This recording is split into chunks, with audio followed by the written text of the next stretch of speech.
పార్టీల పనిచేసి పార్టీ కోసం సేవ చేయడమే కాదు, రేపు భవిష్యత్తులో బీఆర్ఎస్ గవర్నమెంట్ ఏర్పడిన తర్వాత కూడా బ్రహ్మాండమైన పదవిలో ఆయన అద్భుతమైన సేవలు మీ జిల్లా మొత్తానికి అందించబోతాడు. తెలంగాణ రాష్ట్రానికే ఆయన సేవలు అందించబోతాడు. ఇది నా మాట, కేసీఆర్ మాట అని నేను జగిత్యాల గడ్డ మీద చెప్తా ఉన్నా. నేను ఎక్కడైనా మాట ఇచ్చినా తప్పలే. కాబట్టి జీవన్ రెడ్డి గారిని మీరు జగిత్యాల మందం మీరు యుద్ధం చేయాలి. యుద్ధం చేసేదానికి ఆయన ముఖాబిలా మనిషే లేడీడా, మీరు సరిపోతారు. ఆయన నాకు అప్పచెప్పాల బయట పనిచేయడానికి. కరెక్టే కదా? అట్లే చేద్దామా? అట్లే ముందుకోదామా? జగిత్యాల యుద్ధం మీ వంతు, తెలంగాణ యుద్ధం మా వంతు. ఓకే కదా?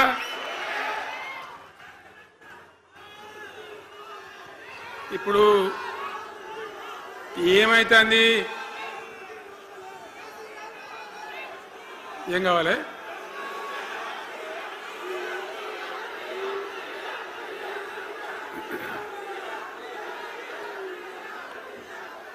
గింతే మనది మనం అనుకొని పోదాము. మరిగా బంద్ చేయండి బాబు. మీరు ముందు మంత్రులకు చెప్పండి వాళ్ళకు.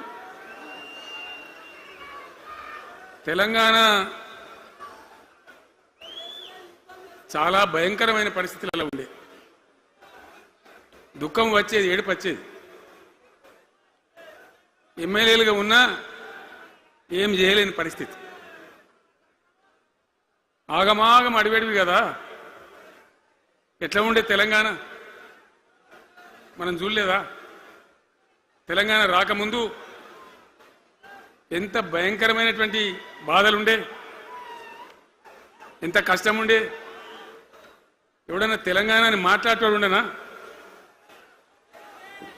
అసెంబ్లీలో, అక్కడిక్కడ కాదు, అసెంబ్లీలో కూడా ఒక ఆయన పాపం ప్రణయ్ భాస్కర్ అని వరంగల్ ఎమ్మెల్యే ఉండే.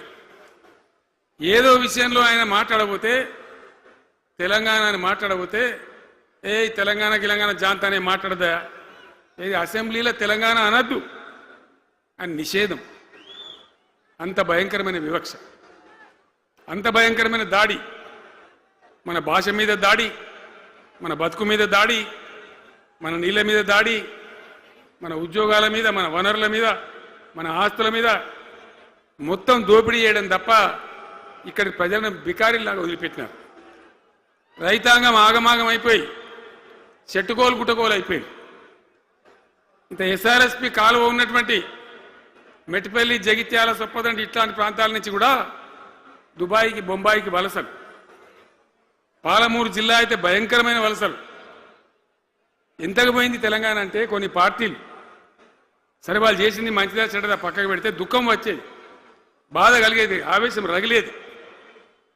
మహబూబ్ నగర్ జిల్లాలో 100కి 90 మంది యువకులు వలస.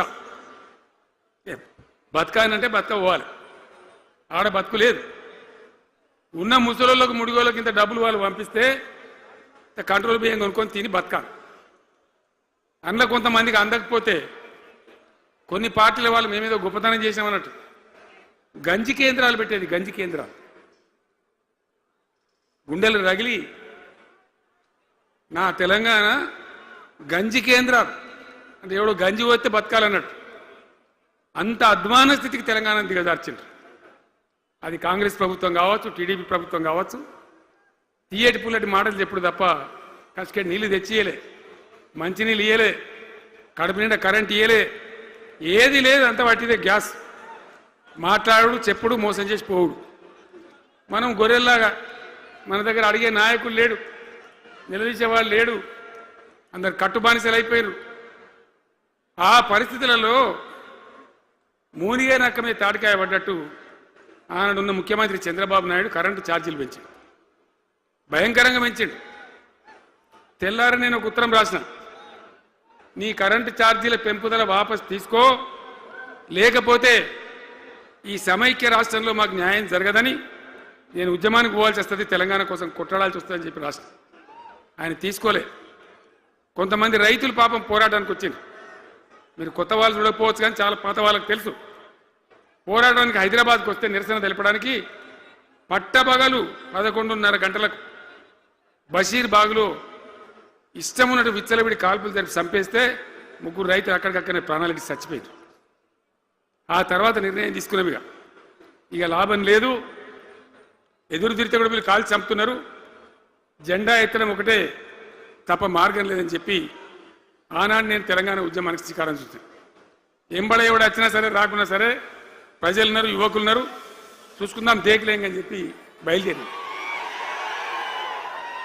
బయలుదేరితే ఎక్కిరిచుడు ఏ వీడు పక్క పేదవాడు కేసీఆర్ గారు ఎవడో బొడి చేసి చంపేస్తాం అని ఒకడు మాట్లాడు, ఇది మగల పుట్టింది పుబ్బల పోతుంది ఇంకోడు మాట్లాడు, యాడికెళ్ళైతే హైదరాబాద్ తెలంగాణ వీడు దుకాణం పెట్టినది ఇంకోడు అనుడు, నానా రకాలుగా అవమానపరిచేటువంటి మాటలు మాట్లాడు.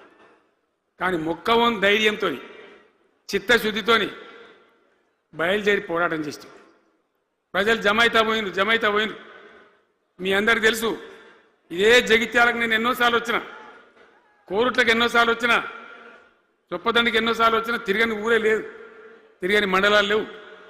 అట్లా పక్షిలాగా మొత్తం తెలంగాణ తిరిగి విశ్వ ప్రయత్నం చేస్తే ఒక పెద్ద ఉద్యమ కెరటం తయారైన తర్వాత మేము కూడా తయారుపై మేము ఇస్తాం తెలంగాణ అని కాంగ్రెస్ పార్టీ మొదలుపెడితే సరే మంచి మాటగా ఎవడైతే ఇస్తే ఇచ్చినా ఎవడైతే కావాలి తెలంగాణ ఎవరితేంది అనే పద్ధతితోని కాంగ్రెస్తో జట్టు కట్టినాం, గెలిచినాం. అమాంతంగా నేను తెలంగాణ లేవట్టుకపోయి ఢిల్లీలో పెట్టాం. రాష్ట్రపతి ప్రసంగంలో వచ్చింది, కామన్ మినిమం ప్రోగ్రాంలో వచ్చింది, ఒక దశకు వచ్చింది. కానీ తర్వాత కాంగ్రెస్ పార్టీ కూడా వెనుకకు పోయి ఎగబెట్టే ప్రయత్నం చేసింది. అప్పుడు రోసియా అని ఒక ఆయన ముఖ్యమంత్రి ఉండే, ఆ రోసియా 14F అని ఒకటి తీసుకొని వచ్చాడు. హైదరాబాద్ సిటీలో మనోళ్ళకి ఇక పోలీసు ఉద్యోగం చెప్రాస్ ఉద్యోగం కూడా దొరకదు. అప్పుడు నాకు తిక్కరేగిందిగా, నేను బతికుండగానే ఉద్యమం నాటిపోయిన నాయకుడు నేను బతికుండగానే ఇక వీళ్ళు ఇట్లా F-15 E-15 R-15 తెస్తే ఇంకేం మిగులుతుంది, సావో రేవో తేల్చుకోవాలని చెప్పి ఆ రోజు నేను శపథం కట్టిన. ఉద్యోగ గర్జన చేసి సిద్దిపేటలో కేసీఆర్ సచ్చుడో తెలంగాణ వచ్చుడో, ఈ తల్లి ఆందకనే మంచిగా దేకలేంగని చెప్పి ఆ శపథం చేసి ఆనాడు ఆమరణ నిరాహార దీక్షకు బయలుదేరితే మొత్తం తెలంగాణ అల్లకల్లోలమైంది. మీరు కూడా ఎక్కడోన్లు అక్కడ వందల వేల గ్రామాలలో టెంట్లు లులులు, పార్లమెంట్లో అల్లకల్లోలం, ప్రజలంతా గందరగోళం చేస్తే అప్పుడు ఒక ప్రకటన ఇచ్చింది. చిదంబరం అంటే ఆయన వచ్చి హోంమంత్రి, తెలంగాణ ఏర్పాటు చేస్తామని నువ్వు దీక్ష బంద్ చేయి, నమ్ముతాం కదా, కేంద్ర హోంమంత్రి చెప్పినాక మరి నమ్మాలి కదా, దీక్ష బంద్ చేసినాం. తెల్లారి ఆంధ్రలో మొత్తం రాజీనామాలు డ్రామా. 3వ రోజుకి మళ్ళీ వెనక్కి వెళ్ళిపోయింది. మళ్ళీ అప్పుడు జేఏసీ తయారు చేసి అన్ని పార్టీలను పెట్టి నానా తంటాలు పడి మళ్ళీ ఒక 3.5 ఏళ్ళు భయంకరంగా కొట్లాడితే మీరందరూ ఎక్కడి వాళ్ళు అక్కడ ఆశీర్వచనం ఇస్తే మీ ప్రేరణతోని మీ స్ఫూర్తితోని చివరికి తెలంగాణ రాష్ట్రం వచ్చింది కదా. వచ్చిన తర్వాత మీరేం చేసినారు, దీని మంచో చెడనో చూసే బాధ్యత నీకే అని చెప్పి నాకు అప్పచెప్పి పని మొదలు పెట్టాలి. ఎట్లా కొత్త కుండలో ఈగ వచ్చినట్టు, దీని ఆర్థికం తెలియదు, కథ తెలియదు, చాలా చాలా కష్టమైనటువంటి క్లిష్టమైన పరిస్థితి, అంత అలకటి పని కాదు. ఏం చేయాలా, ఎక్కడికక్కడ పెద్ద భయంకరమైనటువంటి బాధ, చాలా ఇబ్బంది. ఇదే జిల్లాల చాటిపల్లి ఉంటుంది, చొప్పదండి మండలంలో జిఆర్ రెడ్డి గారు అని చెప్పి పెద్ద ఆర్థిక శాస్త్రవేత్త, ఆయన బీహార్లో పనిచేస్తూ ఉండే. నేనే స్వయంగా జిఆర్ రెడ్డి గారికి ఫోన్ చేసి, అన్నా మన సొంత రాష్ట్రం వచ్చింది, మనం బాగు చేసుకోవాలి, మీరు రావాలి అని పిలిపించుకొని అట్లాంటి వాళ్ళందరినీ సమూహపరచుకొని ఒక ఎజెండా వేసుకొని బయలుదేరి. అంతకుముందు సమైక్య రాష్ట్రంలో మొత్తం తెలంగాణ చెరువులు నాశనం చేసింది. కాకతీయ రాజులు తవ్వించిన చెరువులు ఉండే, మనకు బ్రహ్మాండంగా ఒక 75-80 వేల చెరువులు ఉండే. ఆంధ్ర పాలకుల సమైక్య పాలనలో మొత్తం నాశనం పట్టేసింది, కబ్జాలు పెట్టిండ్రు, నాశనం పట్టిండ్రు. చివరికి 40-44 వేల చెరువులు ఉండే. ఎక్కడ మొదలు పెట్టాలి, ఎవరి పేరు పెడితే బరకత అవుతుంది అని ఆలోచించి ఏ కాకతీయ రాజులైతే మనకు అన్నం పెట్టినరో వాళ్ళ పేరుతో ఇది బాగా చేయాలని చెప్పి మన మొట్టమొదటి కార్యక్రమం మిషన్ కాకతీయ. ఎందుకు మిషన్ కాకతీయ?